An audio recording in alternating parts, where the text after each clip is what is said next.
Ladies and gentlemen, Spider-Man Brand New Day is here, and oh my god, this shit is everything I ever wanted in a Spider-Man movie.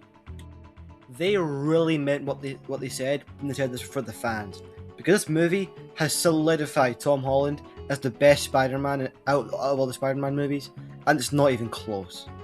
Spider-Man is my favourite fictional character of all time, and he means so much to me as a person. So this shit really means something to me. In this video, I'm going to give both my non-spoiler and spoiler thoughts on the movie, so you're safe to watch this video if you haven't seen it yet, and I'll give you a heads up when I'm about to talk about spoilers. I talked about my non-spoiler thoughts over on TikTok, so I'll give you a quick rundown on what my thoughts on the movie are. Tom is easily the best Spider-Man. Like, it's actually not even close anymore. Everything in this movie just feels like it was ripped straight out of a comic book, and it's the best interpretation of the character easily for me. I still love Andrew, and Tom was exceptional in Civil War, but this is just a whole other level for me. I think this movie feels really similar to the PS4 game actually, when it comes to being just an amazing interpretation of the character. I know he acts, moves, is very reminiscent of the Insomniac Spider-Man. But I don't know if Tom's better than Yuri though, but I might have to see the movie a few more times before I come to a conclusion on that.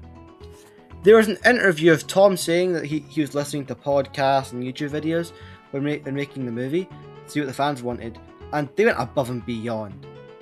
They also said they did get a lot of inspiration from the PS4 game for a lot of the shots in the movie, and that would explain a lot. Because in the movie I saw a lot of things he was doing when fighting just ripped straight out of the game, and I felt smart for catching that. The whole movie just screams Spider-Man, and this is what I would describe as the perfect Spider-Man movie. Another thing is that everyone in the movie gives great performances all around. Tom gives the best performance of his whole career in my opinion, and I think he's even better in this than he is in The Odyssey, and most of No Way Home. However, I do think he does not quite give quite as good of a scene as he does in No Way Home in the hotel fight, but I think in Brand New Day is better across the whole thing in my opinion.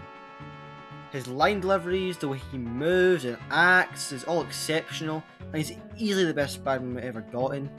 His emotional scenes are also taken very seriously and also well acted.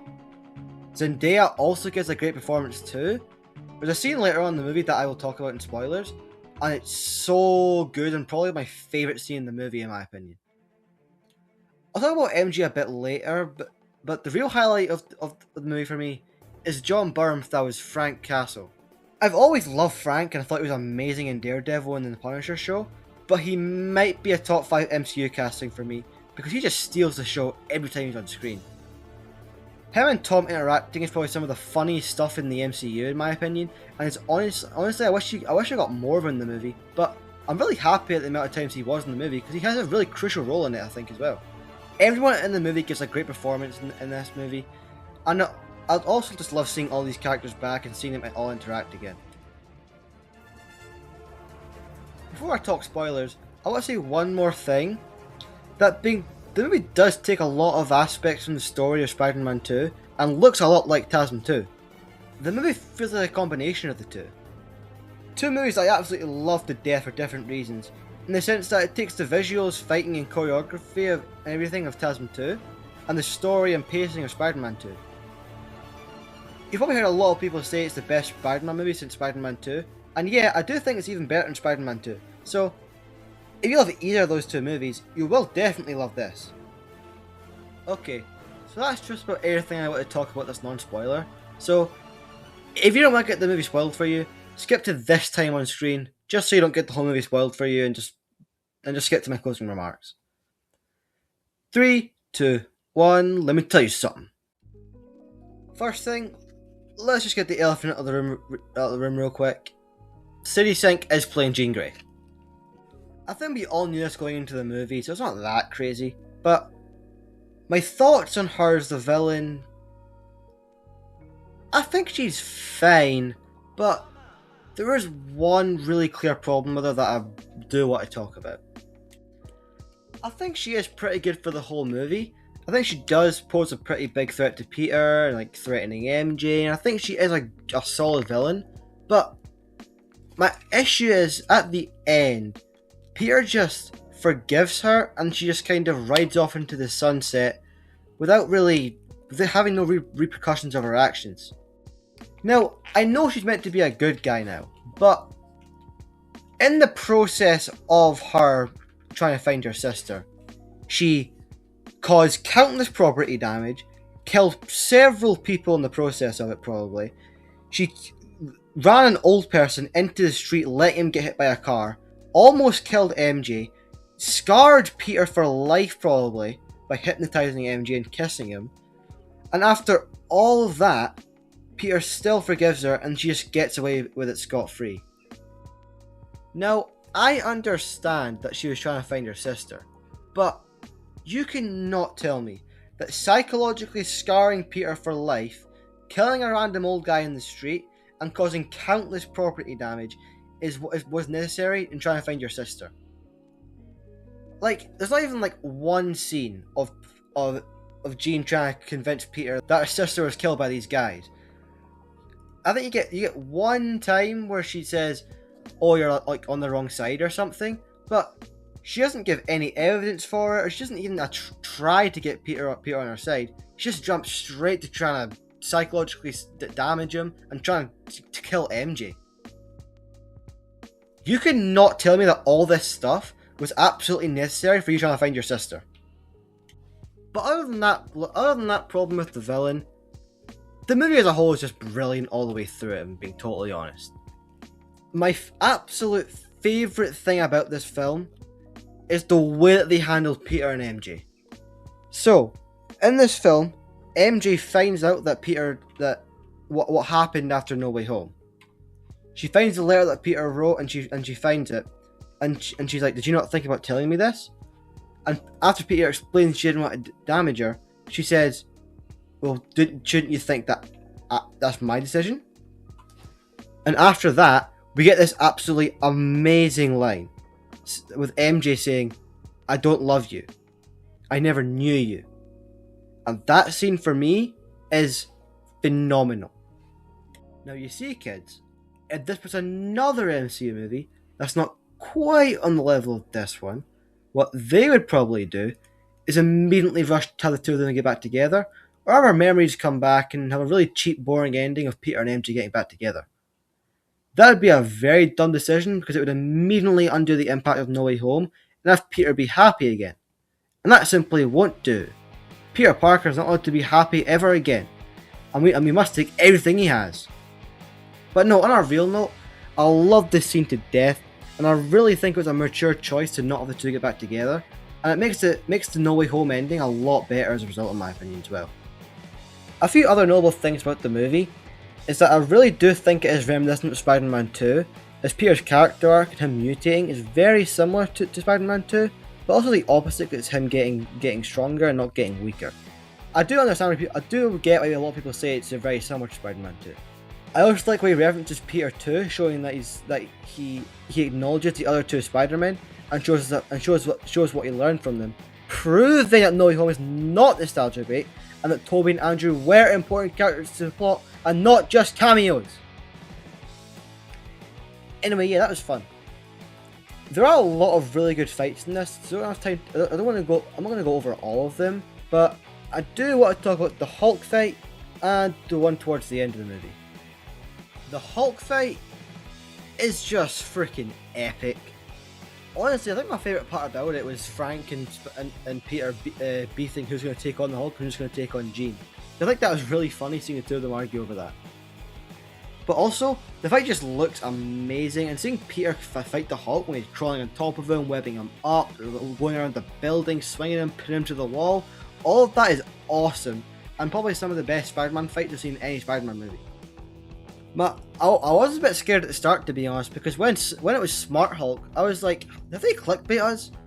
But no, he does eventually go full on Rage Hulk, which I hope he stays that way, and we get rid of stupid Professor Hulk. The fight is awesome, but one little problem, it would have been cool if he actually beat the Hulk rather than just talking him off the edge, you know? Because that's like the fourth time that's happened, and it's getting a little bit old, but the fight's still pretty awesome. I do think they showed a bit too much in the trailers though, and I wish they kept a little bit out of it, because I saw like Honestly, I think like they showed like 70% of the fight in the trailer, but it's still awesome to see it on the big screen, and there was some things in it that weren't in it before, so it was still an awesome fight. The other fight I want to talk about is the very last one at the end of the movie, where he finally awakens his powers and just goes fucking crazy. This fight has solidified Tom Holland as the strongest Spider-Man, and he's easily stronger than Tobey Maguire now. I don't want to hear a single Tobey Maguire glazer say he's stronger than him, and if you do, I'll crash the fuck out.